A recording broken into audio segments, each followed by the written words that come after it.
Bhagavat Gita chapter 2 verse 19 यन वेति हंतार यश्चेन मन्यते हतम उभो तो न विजानीतो नायम हंति न हन्यते। 19 यह वह जो एनम इसे वेति जानता है, हंतारम मारने वाला, यह जो चौर एनम इसे मन्यते सोचता है, हतम मरा हुआ, उभो दोनों, तो वे न तो विजानीता जानते हैं, न नहीं अयम ये हंति मारता है, न नहीं हन्यते मारा जाता है।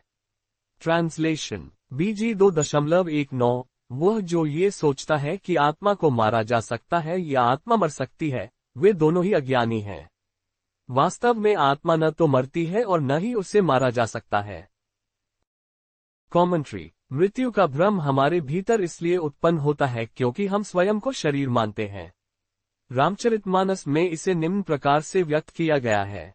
जो सपने सिर काटे कोई, बिनु जागरे न दूरी दुख होई। यदि हम स्वप्न में ये देखते हैं कि हमारे सिर पर चोट लगी है, तब हमें उस समय तक पीड़ा का अनुभव होता है जब तक हम स्वप्नावस्था से जाग नहीं जाते। स्वप्न में घटित वह घटना एक भ्रम के समान होती है, किंतु हमें तब तक पीड़ा सहन करनी पड़ती है जब तक हम नींद से जाग नहीं जाते और हमारा भ्रम टूट नहीं जाता। इस प्रकार से यह भ्रम होना कि हम शरीर हैं, इसी कारण से हमें मृत्यु से भय लगता है। वे आत्मज्ञानी जिनका शरीर होने का भ्रम समाप्त हो जाता है, वे मृत्यु के भय से मुक्त हो जाते हैं। कोई यह भी कह सकता है कि यदि कोई किसी को मार नहीं सकता, तब फिर किसी की हत्या करना दंडनीय अपराध क्यों कहलाता है? इसका उत्तर यह है कि शरीर आत्मा का वाहन है और किसी भी मनुष्य के वाहन अर्थात शरीर की हत्या करना हिंसा है जो क्षमा योग्य नहीं है। वेदों में स्पष्ट किया गया है कि मा हिंस्यात् सर्वभूतानि अर्थात किसी पर हिंसा मत करो। वास्तव में वेदों में पशुओं के प्रति हिंसा को भी अपराध माना गया है, किंतु कुछ परिस्थितियों में इस नियम का उल्लंघन करना पड़ता है जब हिंसा करना अनिवार्य हो जाता है।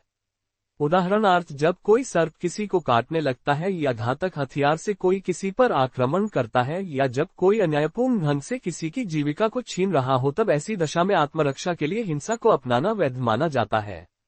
वर्तमान स्थिति में अर्जुन के लिए हिंसा या अहिंसा दोनों में क्या और क्यों उचित है, भगवान श्री कृष्ण उसे यह भगवद गीता के आगे आने वाले संवादों के माध्यम से विस्तारपूर्वक समझाएंगे। उनकी व्याख्याओं के प्रवाह से इस विषय पर अमूल्य दिव्य ज्ञान का प्रकाश प्रकट होगा।